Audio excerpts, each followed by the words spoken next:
السلام علیکم ورحمت الله وبرکاته. بدیلین چې راته روغ او جوړ وای، شپې ورځې په خوشحالۍ او کامیابۍ سره پیل کړي. هیله لرم چې دلته مهاله راته روغ او جوړ به وای. یو ځل بیا هغه دوستانو چې زما یوټیوب چینل نوی سبسکرایب کړی، ترڅنګ یوټیوب چینل هم در سره سبسکرایب کړی او بیل نشان هم ووایئ، ترڅو زما ویډیوګانې د هر څه نه مخکې تر تاسو در ورسیږي. او ترڅنګ دغه ویډیو هرومرو در سره لایک کړئ، ترڅو زما سټایلي ویډیوګانو لپاره تاسو هر څه نه مخکې تر نورو هم ورسیږي. نو راځئ ویډیو شروع کوو. ورو به شو د کې ډیزاین پرمز دا نشان چې وینئ د ټیک مارک اعلان شوی دنده به کلیک وکړئ. دلته به تاسو باید دغه کنیکشن یعنې دا اپلیکیشن باید تاسو انټرنیټ سره کنیکټ کړئ. په دغه چې کوم یو فریم تاسو خوښیږي هغه فلور یعنې مشهور دی دغه دلته دی. ملګرو یو یادونه کوم چې دغه ایشن به تاسو پلی سټور او پلی سټور نه نشئ ډاونلوډ کوئ. موبایل اگر کې به همدې لینک پروت وي، په هغه لینک ته لاړ شئ، په هغه لینک باندې کلیک وکړئ، سمدستي به د اپلیکیشن نه داخل شئ. نو ورو به شئ باندې کلیک وکړئ. دلته د جامع یعنې پلس علامه چې وینئ، دا پلس علامه ده به چې کلیک وکړئ. دلته الو اپشن چې تاسو ته اجازه درکوي د ډاونلوډ شئ. نو ورو به شئ ګیلري ته. په ګیلري کې به داسې یو اپشن هغه عکس وي ته انتخاب کوم چې تاسو غواړئ چې ورته ډاونلوډ یې کړئ. نو ورو به شئ دلته وینئ دلته یو عکس دی. دا عکس دلته په ګوته په واسطه د نشان جوړوي، د ګوته په واسطه داسې دوه ګوته په واسطه داسې وریا کوئ، ورنږدې کوئ. یعنې زه کسې خپله نږدې کوم وریا کوم یې. نو دا رقم ته یو عکس به چک کړئ، تاسو خپل یو هغه ته جوړ کړئ، پروفایل دوپره به جوړ کړئ، فیسبوک پروفایل دوپره نږدې جوړ کړئ، خپله ډیزایني جوړ کړئ ترڅو یو پوزیشني خپله جوړ شي. نو بس دا اعلان چې دی دا به کلوز کړئ. پوز کې سیو وینئ، دا سیو باندې به چک کلیک وکړئ. سیو باندې چې کلیک وکړئ تکي خپله ورکړئ ایمیجز سیو، یعنې تاسو تصویر څه شو سیو شو، یعنې کافي شو. نور به شي په بل فریم وکړئ چې ښکلی یو ډیزایني فریم وي چې کوم چې تاسو ته خوند درکوي. وینئ دا بیسیک یعنې په عموم کې دلته وینئ دلته ښه ښکلی د بل طرف شي کې د وینئ دلته ښه ښکلی فریم ده، د بل طرف شي د بل کې هم وینئ تاسو خپله وینئ چې دا کې څومره ښکلی فرمونه لیدل کېږي. تاسو د پروفایل د عکسونو تر شاوخوا څومره ښکلی عکس په منځ کې لیدل کېږي او شاوخوا یې ترې دغه یعنې دغه نشان وي څومره ښکلی او پروفایل پرې لیدل کېږي.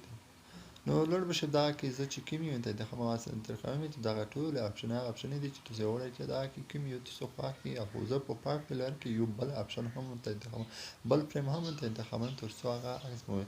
نو لوړ به شي دغه کې به زه یو ته انتخاب کړم ترڅو یې وړئ. په دا اپشن کې یو نیم لاک هم یعنې کلپ هم یو خو هغه به تاسو چک کړئ ویډیو به ورته کسې ویډیو نه وروسته هغه کوم فریم چې تاسو وړئ هغه بیا کلپ یې چک کړئ خلاصېږي. نو زه دا نه انتخابوم، دلته ترېږم بل ته انتخابوم ترڅو فریم هم ښکلی ولیدل شي. رابشي دلته یو بل دی دغه اپشن باندې به چې کلیک وکړو یو بل به انتخاب کړو ترڅو ډیزایني او پوزیشني اپشن دا وینئ دغه کلپ دی. دلته درته لیکلي واچ د ویډیو او واچ ویډیو سره به چیک کړي دا کلپ چیک کړي انلاک کېږي. وینئ دغه هم دغسې خپله یې وینئ دا هم کلپ دی. د کزي کلیک دلته به اډز راوړي اعلان کسي اعلان په نتیجه کې هغه کلپ چې انلاک اپشن چې هغه خلاصېږي. نو وروسته تاسو یو عکس ورپرینټ کولی شئ نو اپلوډ کولی شئ. نور به شي دغه یو فریم انتخاب کړو، دا فریم نه زه کلیک کوم، دغه یو پلس علامه باندې کلیک کوم، یو بل تصویر ورته انتخابوم زه هغه به اپلوډ کوم. بیا چې هغه اپلوډ کوئ ولته په سیو اپشن باندې کلیک وکړئ. دیوال به د عکس لږ په منځ کې سیم کې د فریم کې چې لږ عکس ښکلی ولیدل شي ترڅو پروفایل دپاره یو ښکلی واضح ولیدل شي. دا نه چې کلیک وکړئ نو دلته سیو اپشن ده، په سیو اپشن باندې چې کلیک وکړئ وینئ دغه سیو اپشن ده. سیو اپشن به داسې عکس لږ نږدې کړئ د فریم سره لږ ښکلی ولیدل شي. دلته یو اعلان درکوي، دا اعلان به چک کړئ، لږ صبر ورته وکړئ. نو بیا عکس ټراګن ووایي دغه د اعلان چک کړئ په څټ به پاس شي. نو وروسته د اعلان به تاسو نه وکړئ نو هغه یعنې هیڅ چک کړئ د کیز اپشن کلیک کوم دلته یې سیو اپشن وایي. سیو اپشن چې وایي دلته کیز ایمیج چې شي خپله سیو شي.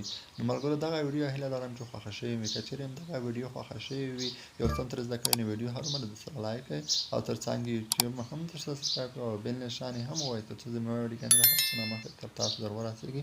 یو څه تر زده کړئ. د بلې ویډیو لپاره د خدای په امان.